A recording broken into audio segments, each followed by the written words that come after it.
যাবে না, জড়িধরের ফটো তোলা আছে। আমার বন্ধু না একটু মার খেয়ে নেবে, কিন্তু তোমার কি হবে ভেবেছো? কি চাও তুমি? আমি প্রেগনেন্ট, অপারেশন করে বাচ্চাটা নষ্ট করাতে হবে, আর বাড়িতে রাজি করাবে তুমি।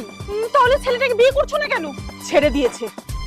আমার দোষ না দিয়ে বাড়িতে রাজি করাবে, নালে এমন ফাঁসাবো না। কি করে করাবো? পারবো না। টিঙ্কু রেডি? মা, ঠিক আছে ঠিক আছে।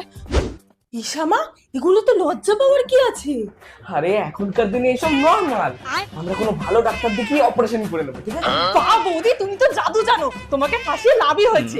মানে আমি বিয়ের আগে প্রেগনেন্ট, তাতে কোনো অসুবিধা নেই? আরে আমি তো মিথ্যে বলেছি যে তোমার বাতাসির হয়েছে, সত্যিটা তো তুমি